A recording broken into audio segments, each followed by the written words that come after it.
Hello everyone, welcome back to the Word. Today we're going to read 1 Corinthians chapter 7. Now, concerning the things whereof you wrote unto me, it is good for a man not to touch a woman. Nevertheless, to avoid fornication, let every man have his own wife, and let every woman have her own husband. Let the husband render unto the wife due benevolence, and likewise also the wife unto the husband. The wife hath not power of her own body, but the husband, and likewise also the husband hath not power over his own body, but the wife. Defraud ye not one the other, except it be with consent for a time, that ye may give yourselves to fasting and prayer, and come together again, that Satan tempt you not for your inconstancy. But I speak this by permission, and not of commandment. For I would that all men were even as myself, but every man hath his proper gift of God, one after this manner, and another after that. I say therefore to the unmarried and to the widows, it is good for them that if they abide even as I. But if they cannot contain, let them marry. For it is better to marry than to burn. And unto the married I command, yet not I, but the Lord, let not the wife depart from her husband. But, and if she depart, let her remain unmarried, or be reconciled to her husband. And let not the husband put away his wife. But to the rest speak I, not the Lord. If any brother hath a wife that believeth not, and she be pleased to dwell with him, let him not put her away. And the woman which hath a husband that believeth not, and if he be pleased to dwell with her, let her not leave him. For the unbelieving husband is sanctified by the wife, and the unbelieving wife is sanctified by the husband. Else were your children unclean, but now are they holy. But if the unbelieving depart, let him depart.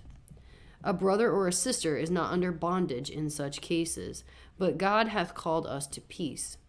For what knowest thou, O wife, whether thou shalt save thy husband? Or how knowest thou, O man, whether thou shalt save thy wife? But as God has distributed to every man, as the Lord hath called every one, so let him walk. And so ordain I in all churches. Is any man called being circumcised? Let him not become uncircumcised. Is any called in uncircumcision? Let him not be circumcised.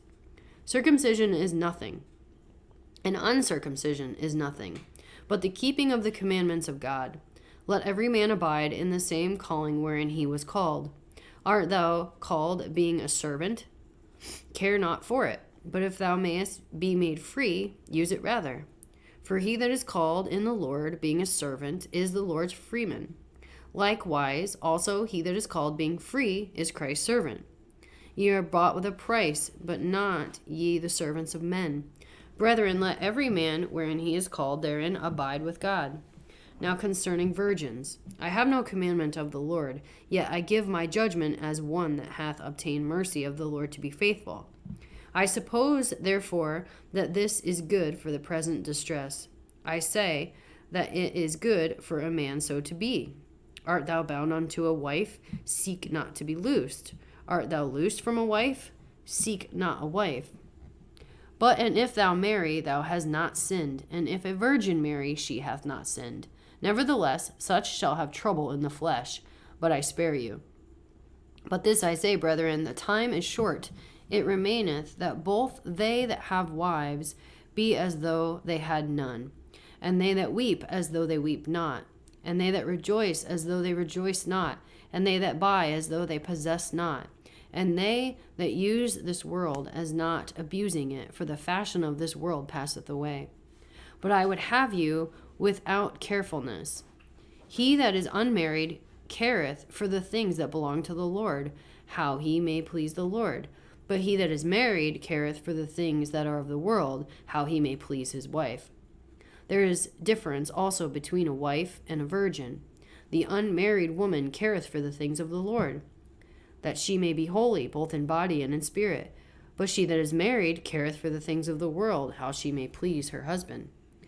And this I speak for your own profit, not that I may cast a snare upon you, but for that which is comely, and that ye may attend upon the Lord without distraction. But if any man think that he behaveth himself uncomely toward his virgin, if she pass the flower of her age, and need so require, let him do what he will. he sinneth not, let them marry. Nevertheless, he that standeth steadfast in his heart, having no necessity, but hath power over his own will, and hath no decreed in his heart that he will keep his virgin, doeth well. So then he that giveth her in marriage doeth well, but he that giveth her not in marriage doeth better. The wife is bound by the law as long as her husband liveth, but if her husband is dead, she is at liberty to be married to whom she will, only in the Lord. But she is happier if she so abide after my judgment, and I think also that I have the Spirit of God. That is the end of 1 Corinthians chapter 7. Come back next time for chapter 8.